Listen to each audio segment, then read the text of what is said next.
Welcome to Talaterra, a podcast about freelance educators working in natural resource fields and environmental education. Who are these educators? What do they do? Join me, and let's find out together. This is your host, Tanya Marion.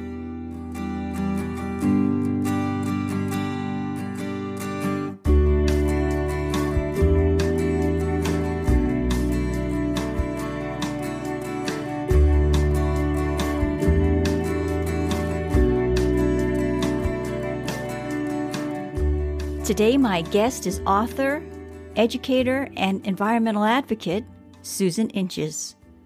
I spoke with Susan about her advocacy work and her new book, Advocating for the Environment: How to Gather Your Power and Take Action.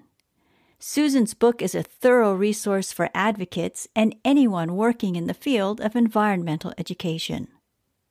During our conversation, Susan shares how she became an independent advocate. She talks about the difference between advocacy and direct action, and she talks about how to connect with decision makers. Let's join the conversation. Susan, thank you so much for being on the show today. I read your book, Advocating for the Environment. A how-to book doesn't do it justice. I mean, I can't call it a how-to book. It's how-to, it's consider this, it's be mindful of, it's let me help you with this. It's full of examples, and it's just really, really a wonderful resource. And so I'm very excited to be here to learn about your book and about your career and how you came to write this book. So thank you so much for being on the show. If I may ask you to introduce yourself to listeners, please. Absolutely. Thank you, Tanya, for putting me onto your show. It's great to be here. I'm coming to you from North Yarmouth, Maine. Not everyone will probably know where that is, but it's a nice place in the country, northeastern United States. And yes, so I've been an advocate for the environment really most of my life. I mean, starting in high school when I was the president of the Ecology Club, which was really a lot of fun, and we did some programs there. But I actually have been an advocate both professionally and also as a community volunteer. And I also teach some advocacy courses in colleges. And that's how I got the idea to write the book, is that I love teaching, but I only have maybe 15 or 20 students at a time. And I thought to myself, I'd really like to share all the things I've learned about how to be an effective advocate with more people. And so why not write it down? And so really the book is all about what I've learned about advocacy, what works and what doesn't work, how to be effective, and even how to start. If you've never even thought about advocating, it's really not that hard at all. And I show you kind of where you can start, do something small, and then maybe move to something larger. Mm-hmm. Yes, and that's me. You just described me.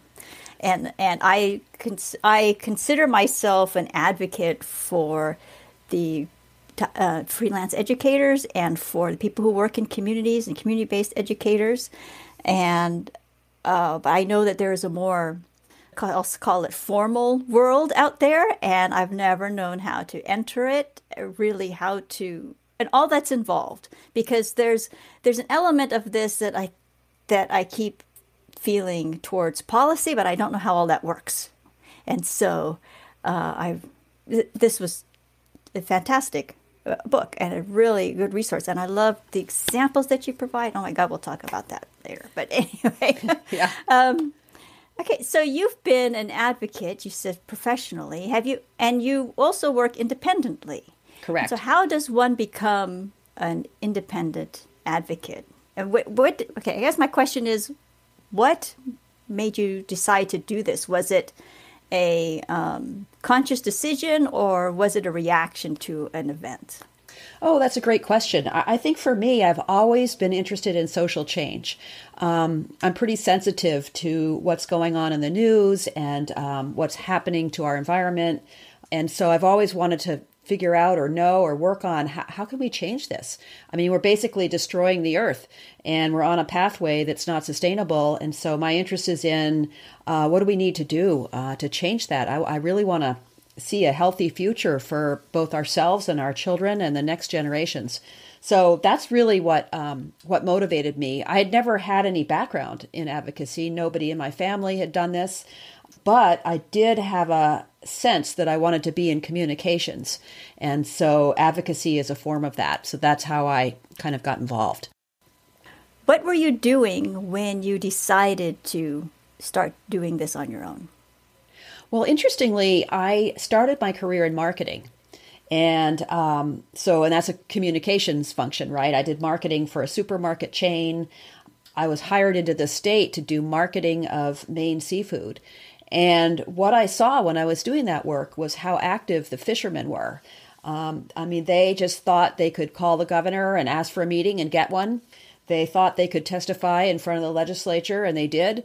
And these were just, regular people. They had, very few of them had college degrees. They just were fishermen who cared about fishing, obviously, and the state of the resource that they're working with. So I observed that and thought, wow, if they could do that, I could probably do that. So that's a little bit about how I got engaged in advocacy work. And what was that? What was your first project then, as an independent advocate? Was it an extension of what the main project with the fishermen, or was it something else? Well, it's interesting. So advocacy is all about what you care about most deeply. So I've gotten involved in actually many issues over a long period of time. But for example, right now I'm engaged in an issue which is called the Green Amendment. And what that would do is it would add the right to clean air, clean water, and a healthy environment to our state constitution. Now, what's really attractive about that is that's a very high-level change. And if we could make that change, it would give citizens everywhere a tool they can use. So if there's a dangerous project being permitted or some kind of toxic waste or something like that, this having constitutionally guaranteed rights to a clean environment gives citizens a tool to fight back. Right now, the power is sort of on the side of corporations, and they tend to get what they want. And so this particular issue I'm working on, the Green Amendment, and in Maine it's called the Pine Tree Amendment, but it's the same thing. Adding environmental rights to the Constitution gives citizens a tool they can work with to guarantee us a safe and healthy environment. So that's an example of one of the issues I'm working on as a freelance person now that I really care about. I mean, it is worth it to me to spend time on this because if we can put this in place, it would make a difference for a lot of people. And I should say that there are 13 states right now working on a similar initiative. And I think it's really important. We need to go in this direction. How do you present yourself as a professional advocate? I mean, as an independent professional freelance advocate, and how do you get people to trust you and start that partnership building? Oh, that's such a great question. I mean, starting with, after my name, I always put author, educator, environmental advocate, because that encompasses everything I'm doing, author, educator, environmental advocate. But the other piece of your question is really an important one because, good advocacy, at least to my experience and the way I do it, is about building relationships. And you need to build relationships with decision makers, whether that's a city council or a town council or a state legislature. It's about building relationships with those people who are making decisions. It's also about building relationships with people who support your point of view. And wherever possible, it's about building relationships with people who oppose your point of view. And basically, by building relationships and getting to know people and getting to know where they're coming from, that's how you can cut through sort of all the politics and all of the media and get to the heart of the issue and say, what do we need to do to move this forward? So that's a really critical piece. And in my book, I talk a lot about that, about how do you build relationships with decision makers and even relationships with media. It's important to have journalists that are also there to support you. So all about relationship building. What I like about your book and your approach to advocacy is you're very human and grounded. and very personable and patient. And there isn't nothing in your book comes across as being pushy, harsh, manipulative. That is definitely not what you're talking about. It's not your style.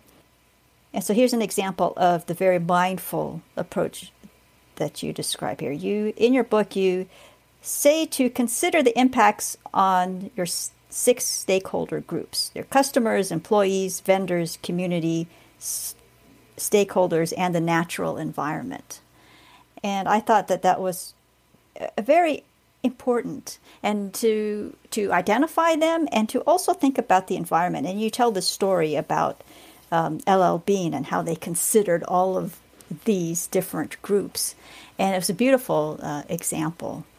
That's something that you know now, but how did you come to learn that there were that many people to consider, that many groups to consider?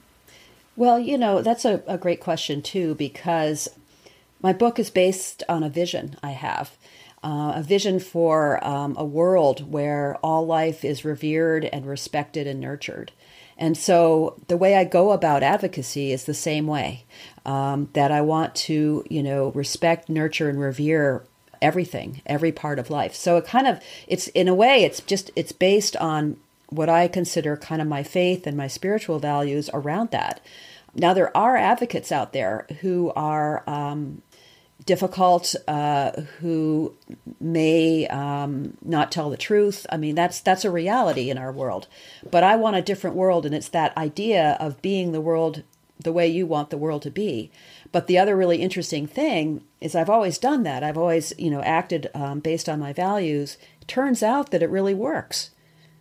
That I've actually been able to move issues forward, get legislation passed, get things to happen because I have been so respectful of others and given them the space and time to talk about their point of view and figured out, is there a way we can create a bridge between, your view and my view and have that work? So it's not only just because I value this, but it's because I found this is what actually works. The what you were talking about there with the 6 stakeholder groups, that's a little bit about a way of doing business that is similar, where you take into consideration the effect of business decisions on all the different stakeholders, including the earth, including the community in which the business operates, including the suppliers, including the customers, including the employees. And again, that's a way of working that creates a world that is healthy and peaceful and respects the environment. So this is true in all sectors.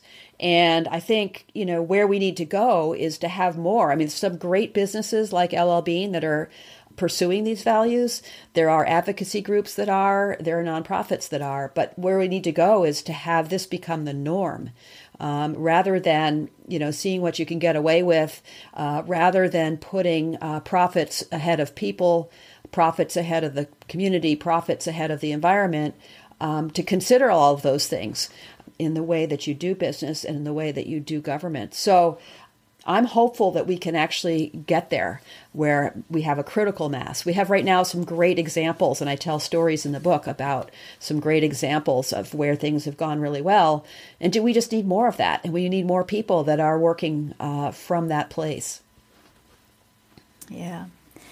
Would you mind sharing one of the examples of something that's going really well, where you've seen fantastic partnership building, fantastic relationships, that have come out of a compromise is what it comes down to. It's a compromise, but it is a way of everything that you describe in here there's tension in the beginning, and then there's understanding, and then there's compromise, and it comes out of the understanding, but then there's respect. That in the examples that you've shared, that comes out of this whole long relationship building process. Yeah, that's right. And I could say that we just finished in Maine a legislative session that had many successes in it. There was a sense of advocacy is always about negotiation, but there was a really good sense of negotiating in good faith. And we were able to pass some landmark legislation. For example, we passed a bill that requires the state to divest its funds from fossil fuels.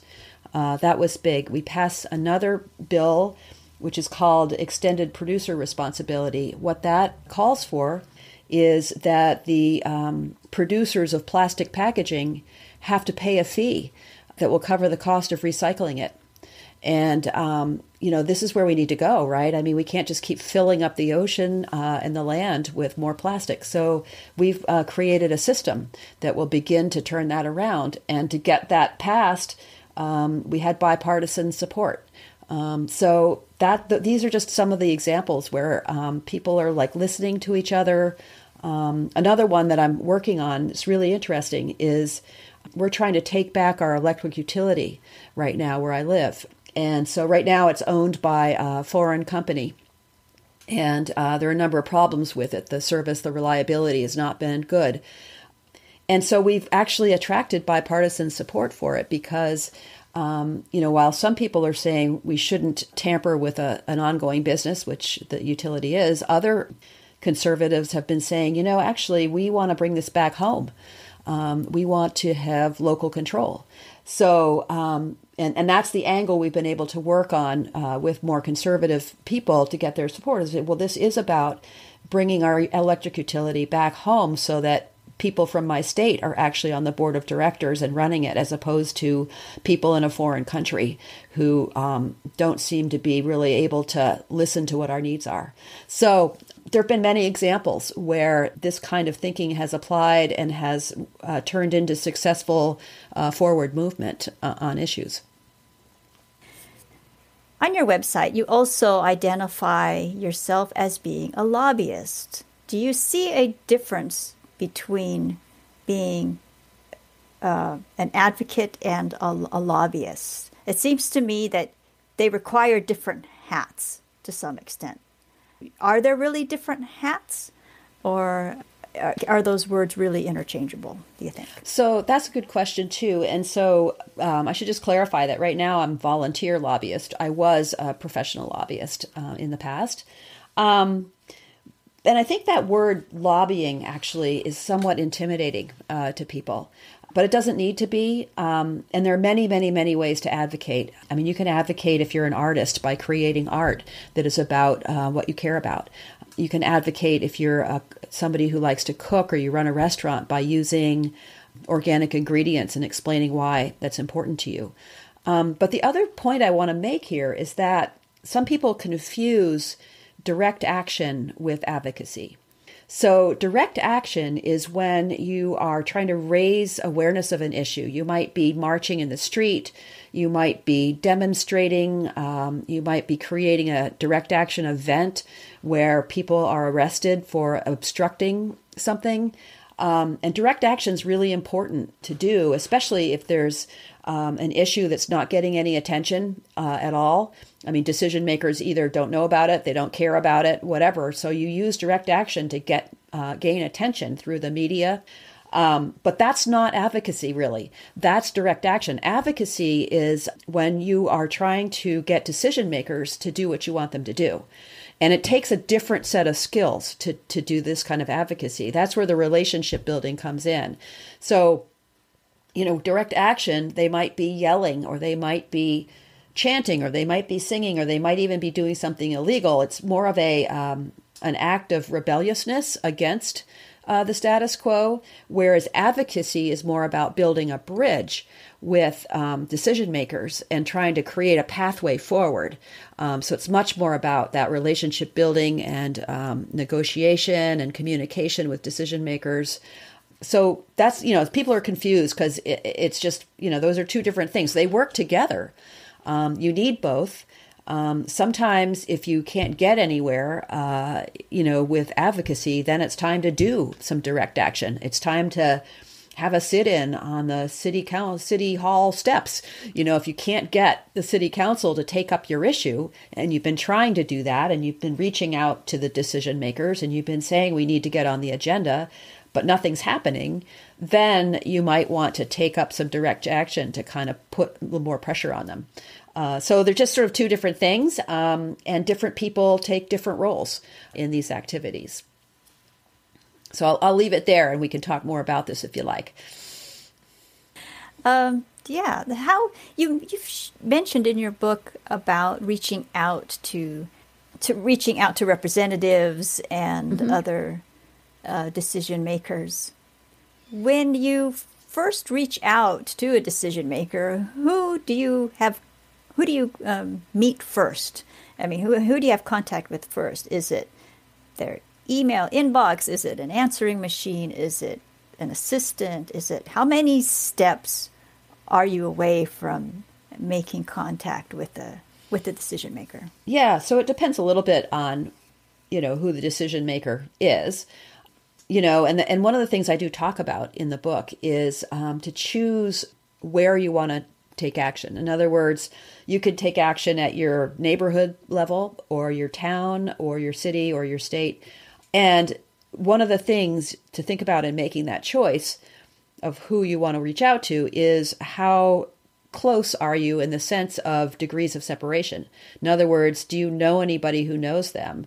How accessible are they? I mean, if you live in a small town, then you can just call your town select person or town council person on the phone. You should be able to get the number at the town hall.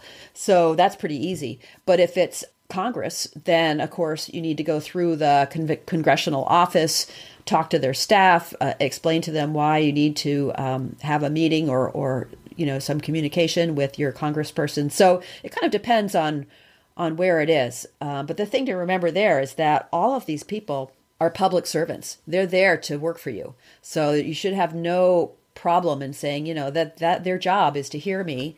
And the other thing about that's really important is that citizens need to be heard. There's plenty of paid lobbyists that are contacting decision makers, all day long.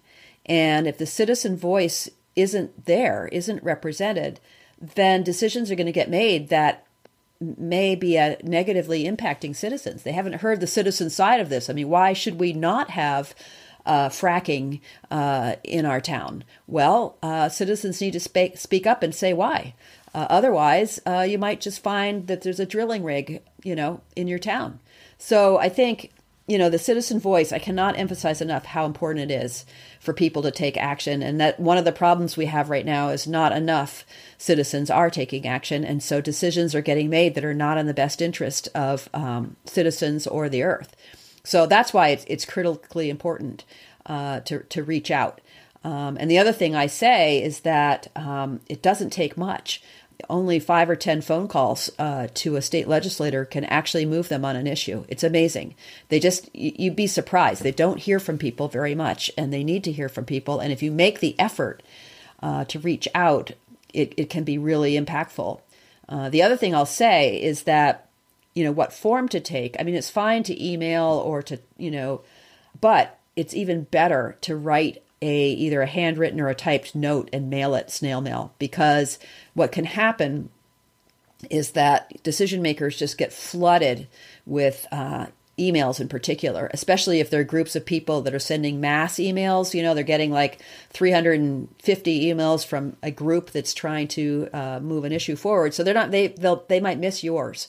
And if they get an individual either handwritten or typed note mailed to their house, I mean, that is really impactful. That shows that you really care. And it doesn't have to be, formal at all. In fact, it's much better if it just tells your story. I'm writing to you because I care about this issue. I'm writing to you because my daughter is autistic and she needs special services and we haven't been able to get them. I mean, that is what cuts through, is like somebody's individual story.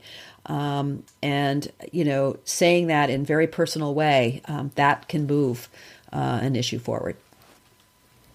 Thank you for explaining that. Yeah, because all the listeners belong to different types of associations, national groups, and all that. And there's an advocacy unit in these groups, and so then usually what members receive is a sample template to customize if you want to customize, but it seems I don't know how many people send those forward or how many are actually customized. Do you have a sense of how many of those types of letters that start out as a form letter actually do get customized and are received? I guess the answer is not enough. No. I think that, decision makers get pretty frustrated when they get these massive emails. It's much better to customize it, to write, and really all the content is who are you and why do you care about this? That's all you have to say. I am so-and-so. I care about, pesticides because I see the bees are dying, whatever it is. I mean, why should you care? And so that it's not that hard to write a letter. It can be 2 sentences. Who am I and why do I care? That's so much better than a mass email. Now, mass emails can be, useful when you're really short on time. You want to just kind of weigh in. I'm not discouraging people from doing that, but I'm just saying that it's way more powerful if it's a message from you, from your heart. And so you have a section in your book about earth stories and why they matter, how to tell them, and the opening paragraph to the section Why Earth Stories Matter I have highlighted because that really resonated with me. Can you talk a little bit about earth stories? Yeah, I'm so glad you asked me that because basically, people's stories of connection to the earth is where their power comes from. So everybody, just about everybody, has some story about how they connect to the earth, whether it was a place they went on vacation or a camp they attended as a child, or maybe just a particular tree in their neighborhood that they really felt like, that was their tree.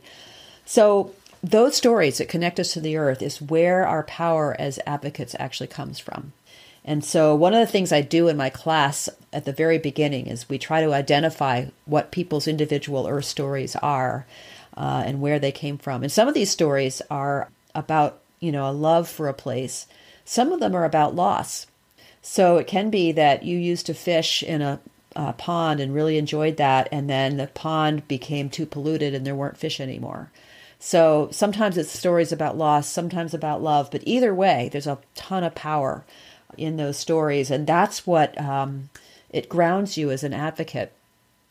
And then the other thing about stories is that some stories are directly related to an issue that you might care about. So, the story might be, there was one in Maine where a fellow was a farmer. He was a dairy farmer. And his farm had been in the dairying industry for like 6 generations, 300 years. And he had been spreading sewage sludge on his fields as a fertilizer, and it turned out there was a toxic chemical in the fertilizer, and he ultimately ended up losing his farm, losing his cows, losing his livelihood, and has this toxic chemical in his bloodstream because it was in his well water. And he didn't know this was happening. It was just thought it was doing a good thing to recycle this sludge and put it on his fields, and it turned out to ruin everything. Well, he was a really courageous person, kind of a regular farmer type person, and he went to the state legislature and told this story of how this happened to his farm. And that actually resulted in the state legislature banning PFAS, which is a whole category of toxic chemicals that are found in this sludge. So our stories are really good for grounding us, and sometimes they can actually be the story that moves an issue forward. And in that case of the farmer, that's what happened. So that's why earth stories are so important. They're really the basis of citizen advocacy. And without them, all you have is the corporate lobbyists. So that's why it's so important. If we didn't have the farmer telling his story, we would have more of this chemical. Now we're banning it in Maine because of his story. So I'm really glad you asked about that, because it's really identifying your own story that grounds you, and then using stories that are applicable to issues is also really important. Yes, absolutely. And there are many different ways to really realize what your earth story is. Because I think a lot of people just move through day to day and they don't really recognize or think about it in that way. Yeah, it's really, really important to touch your own story, and often if you can. Yeah. Your book was just published, a couple of weeks ago now. Mm-hmm. And it is very timely. I mean, it is very, very current. I mean, real time. The turnaround for this book must have been, I don't know, fast. Can you explain the process of writing this book, because it is so applicable to everything? Yeah. So I have to say that COVID actually helped me write this book. I had been very busy teaching, consulting, doing volunteer advocacy work. And then around March of 2020, most of that activity sort of died down as COVID came, and we weren't sure what to do, and we were basically isolating ourselves at home. And I had the idea for the book because of the teaching I'd done. It was based on my courses, but I hadn't really had the time to focus on it fully. And so when COVID came along, it really gave me the chance to just write every single day, which is what I did. I had to turn this around. Well, and I wanted to turn it around quickly because I thought to myself, once we emerge from this pandemic, we're really going to need to take action on the environment. And we're seeing that. I mean, with the fires, the storms, the droughts, the floods, there's no time to waste here. In fact, one of the things that I use as an example in some of my talks is that on Earth Day 1970, there were 20 million people turned out for that. That was 10% of the U.S. population at the time. 2019, we had the climate strikes. About maybe in the U.S., 4 million people showed up for that. And that was only like almost 2% of our population. So we need a lot more activism if we're going to turn around our climate issue. It's just, there's no way around that. We need everybody to speak up in whatever way that they can, even if it's just, on an issue in your town.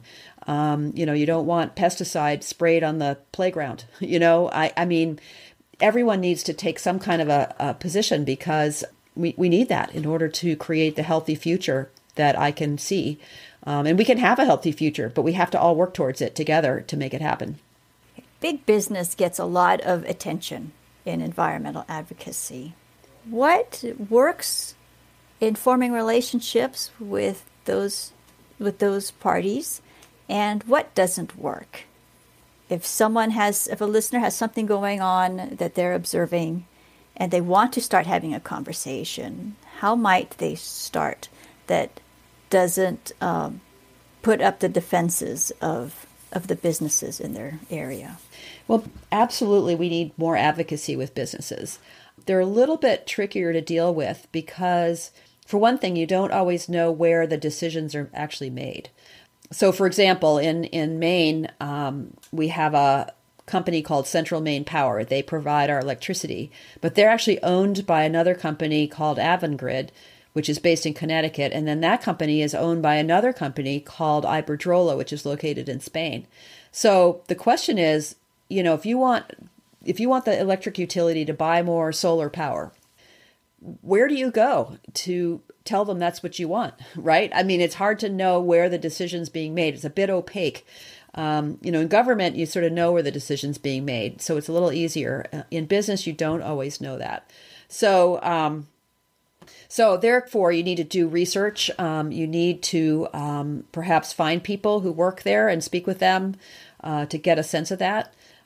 And you also need to, if possible, have a stake in the issue. So if you're a ratepayer, going back to the electric utility example, then you have a stake in that. You have a say in that. And there are a couple ways to get, to approach that business. I mean, one is directly, go to their office. You might do a protest in their office.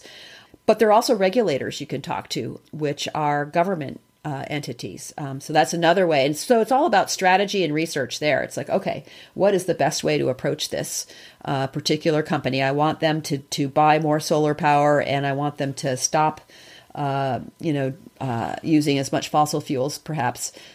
Okay, so how's my best way of getting that message across and maybe inviting some dialogue around it? So that requires a little bit more in-depth research to figure out how you're going to approach that issue. The other partner you can have is the media. So getting to know journalists and, going to meet with them,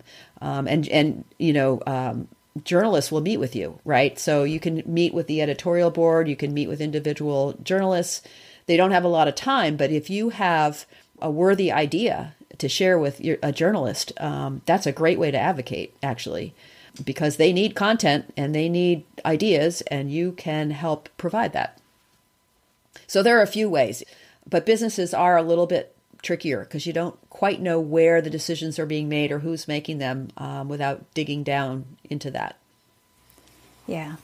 And I would assume, I'm guessing, more often than not, you're speaking with someone who can only relay the message. And how that message is relayed, or if it's relayed after you speak with them, is beyond your control. Yeah. I mean, there's nothing to say you can't write a letter, though, to a CEO or a top executive, particularly if there's an issue around what their service or product, how that might have affected you in some way. Like, let's say that, I don't know, that there's a chemical product that has, polluted the lake in your town or something like that.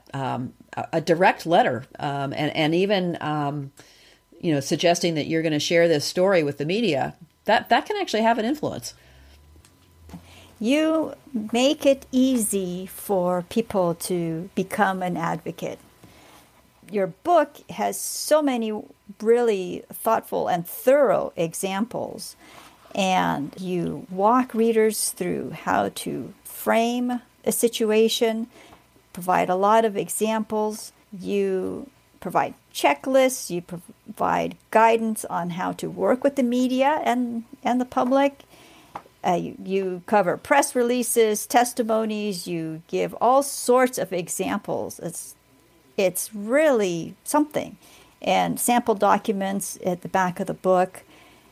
I mean, it just goes on and on. I mean, it's really a wealth of information. Mm-hmm.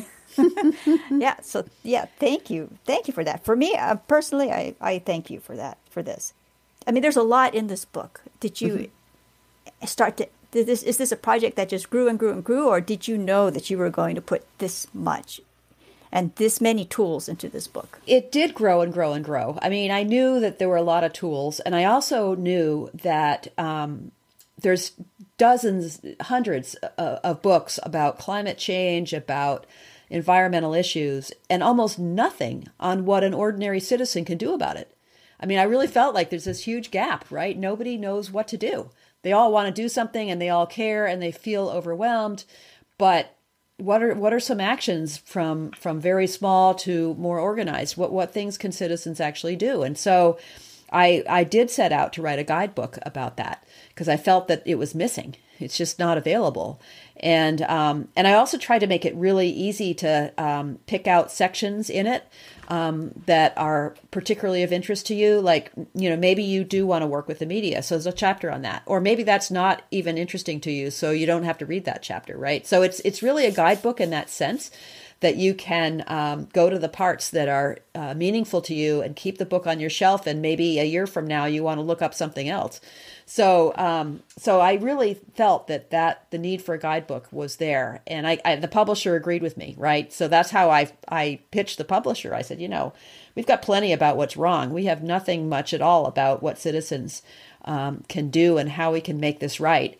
And because I include in there a vision on where we can go and how we can think about this, as well as things we can do. So there is a lot there, and I told lots of stories based on my experience, which kind of make it all human. Like this is, advocacy in a way. It's an art.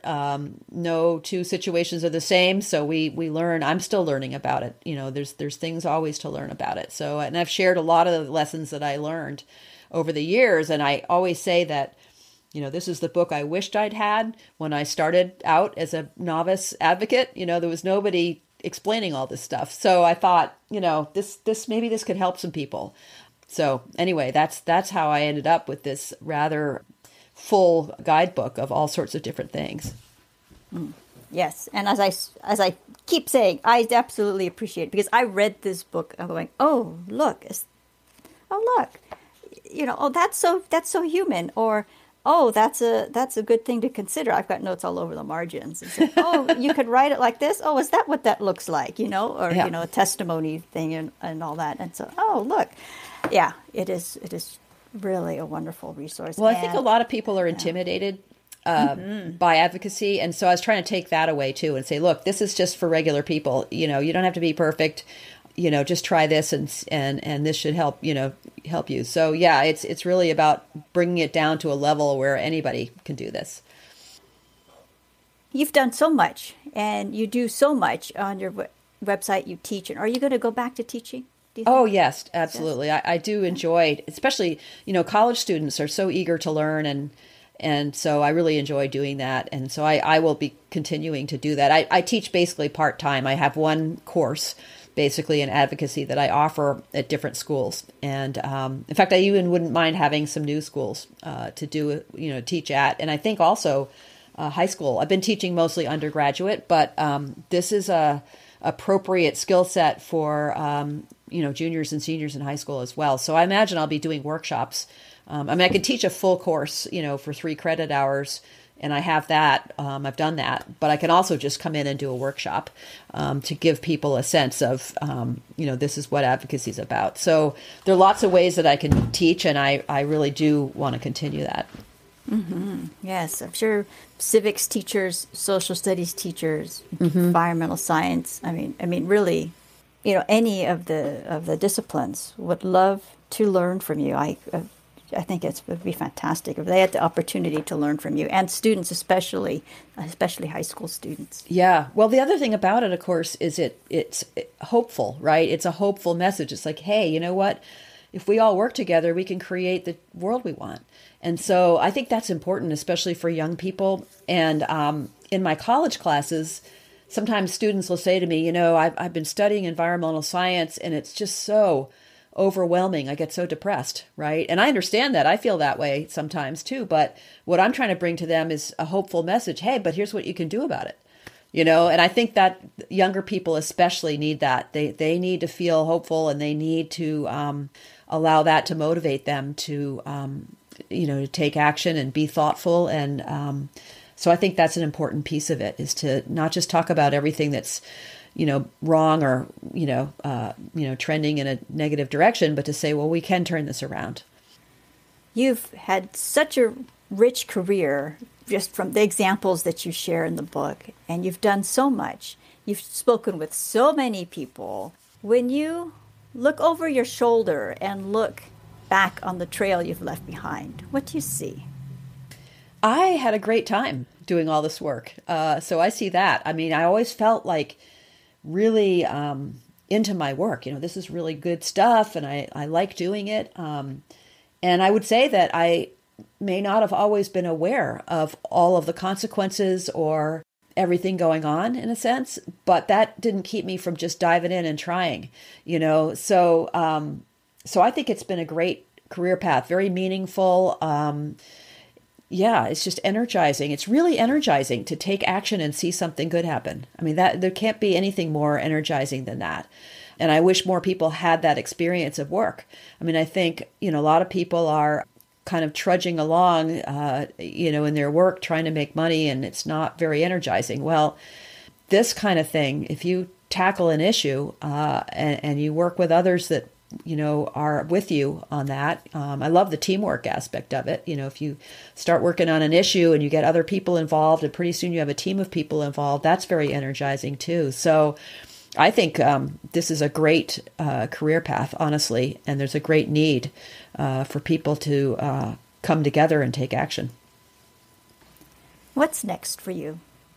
Oh, that's a great question. Yeah. So I continue to do advocacy work, which I'm really enjoying, continuing to teach, and I want to do more writing.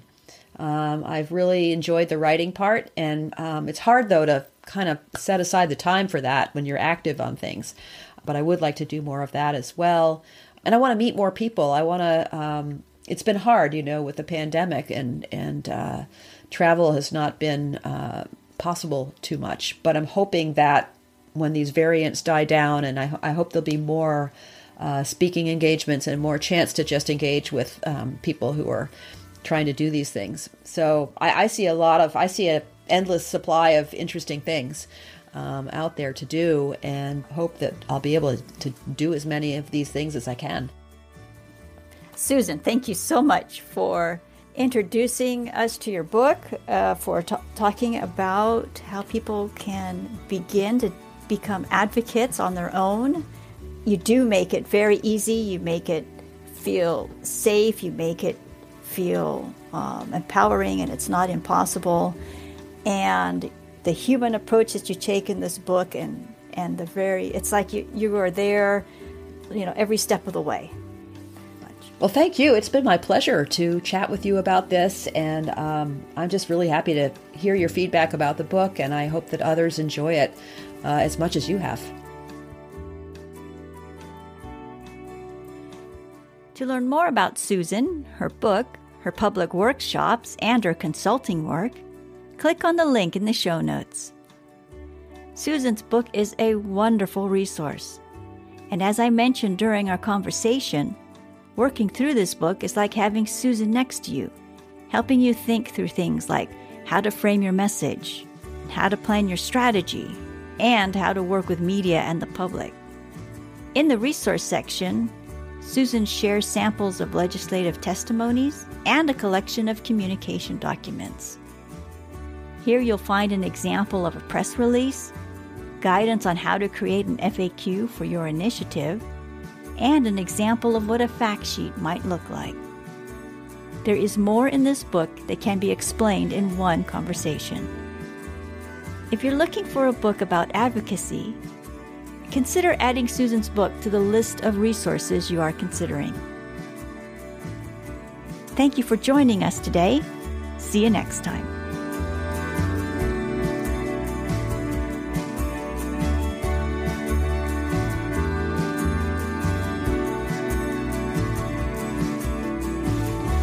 Talitera is a podcast for and about independent educators working in natural resource fields and environmental education. If you enjoyed this episode, please share it with friends and colleagues. Thank you so much for joining us today. This is Tanya Marion.